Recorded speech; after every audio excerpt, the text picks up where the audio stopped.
Lord Tytos Lannister's rule of the West was dismal, as any in the long history of the Westerlands. Conditions in the West grew so bad that the Iron Throne felt compelled to take the matter in hand.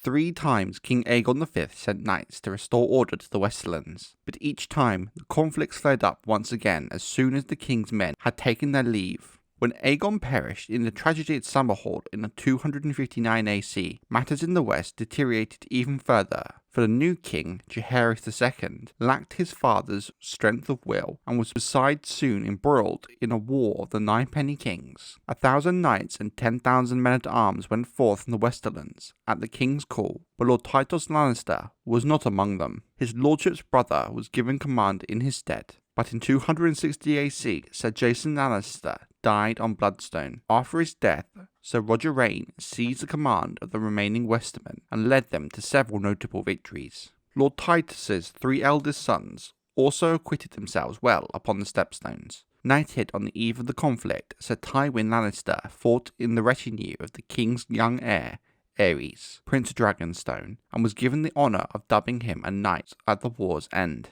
Kevan Lannister, squiring for the Red Lion, also won his spurs, and was knighted by Roger Reyne himself. Their brother, Tyget, was too young for knighthood, but his courage and skill at arms were remarked upon by all, for he slew a grown man in his first battle, and 3 more in later fights, one of them a knight of the Golden Company. Yet whilst his children were fighting on the Stepstones, Tytos Lannister remained at Castle Rock in the company of a certain young woman of low birth who had caught his eye while serving as a wet nurse to his youngest son. The return of Lord Tytos' sons from war finally heralded change. Hardened by battle and all too aware of the low regard in which the other lords of the realm saw his father, Sir Tywin Lannister set out at once to restore the pride and power of Castle Rock. His sire protested, but feebly, we are told, then retreated back into the arms of his wet nurse, whilst his heir took command. Sir Tywin began by demanding repayment of all the gold Lord Tytos had lent out. Those who could not pay were required to send hostages to Castle Rock. 500 knights,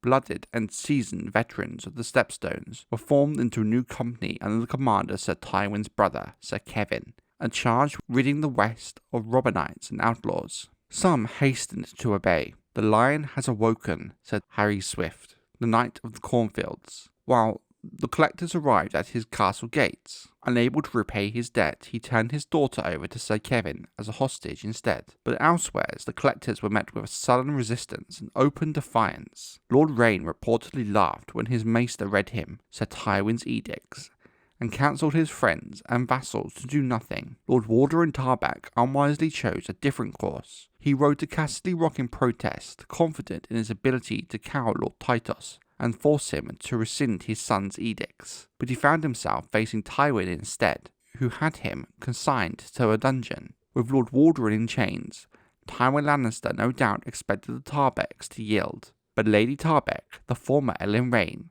was quick to disabuse him of that notion. Instead, that redoubtable woman sent forth her own knights and captured 3 Lannisters. 2 of the captors were Lannisters of Lannisport, distant kin to the Lannisters of Castle Rock, but the third was a young squire, Stefford Lannister, the eldest son and heir to Lord Tytus's late brother, Sir Jason. The resulting crisis drew Lord Tytos away from his wet nurse long enough to overrule his strong-willed heir. His lordship not only commanded that Lord Tarbeck be released unharmed, but also went as far as to apologise to him and forgive him his debts. To safeguard the exchange of hostages, Lord Tytos turned to Lady Tarbeck's younger brother, Sir Renard Reyne. The Red Lion's formidable seat of Castamere was chosen to host the meeting. Sir Tywin refused to attend, so it was left to Sir Kevan, who returned Lord Reyne, whilst Lady Tarbeck herself delivered Stefford and his cousins. Lord Reyne feasted all parties, and a great show of amity was staged, with Lannisters and Tarbecks toasting one another, exchanging gifts and kisses, and vowing to remain at each other's leal friends throughout all eternity. All eternity lasted not quite a year, Grand Maester Pycelle observed later. Tywin Lannister, who had not been present at the Red Lion's feast, had never weakened in his resolve to bring these overmighty vassals to heel. Late in the year 261 AC, he sent ravens to Castamere and Tarbeck Hall, demanding that Roger and Reynard Reyne and Lord and Lady Tarbeck present themselves at Castle Rock to answer for their crimes. The Reynes and Tarbecks chose defiance instead. Sir Tywin surely knew they would.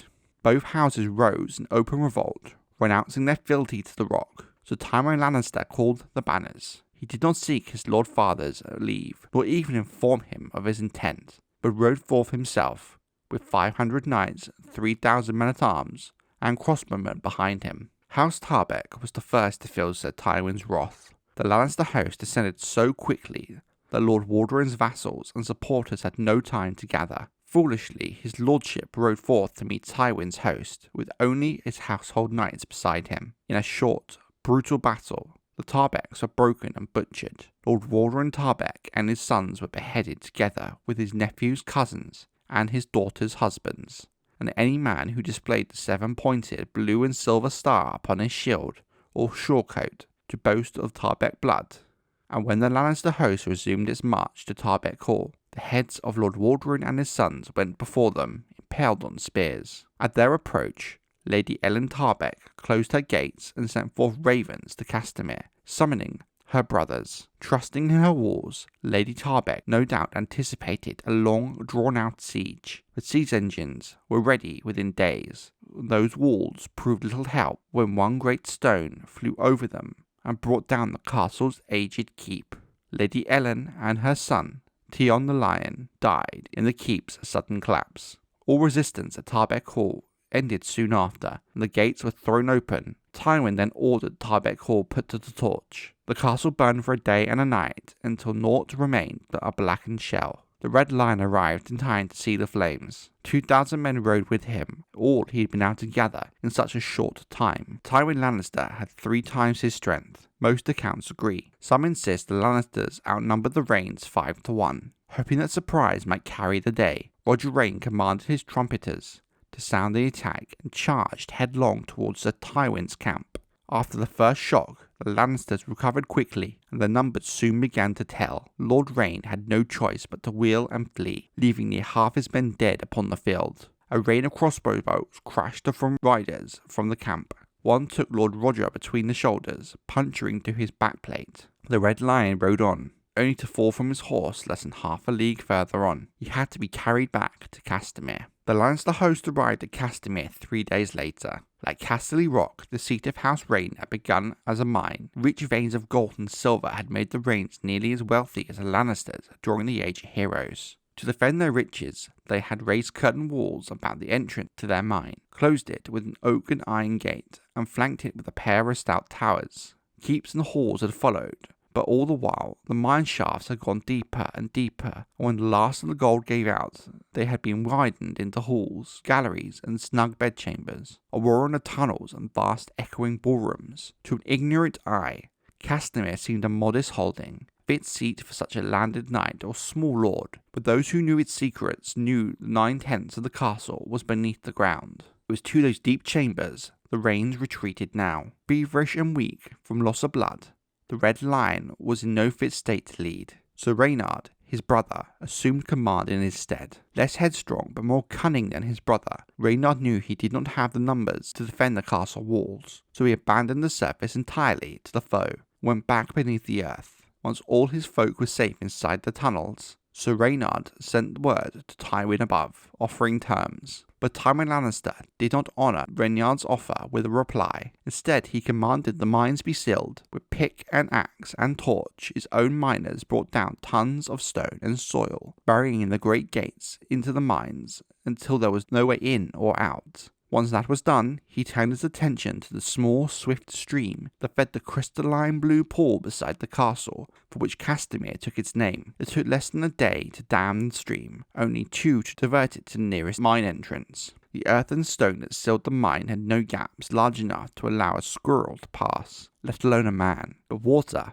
found its way down. Sir Reynard had taken more than 300 men, women and children into those mines. Not one emerged. A few of the guards, assigned to the smallest and most distant of the mine's entrances, reported to hearing faint screams and shouts coming from beneath the earth. But by daybreak, the stone had gone silent once again. No one has ever reopened the mines of Castamere. The halls and keeps above them, put to the torch by Tywin Lannister, stand empty to this day. a mute testament to the fate that awaits those foolish enough to take up arms against the Lions of Casterly Rock.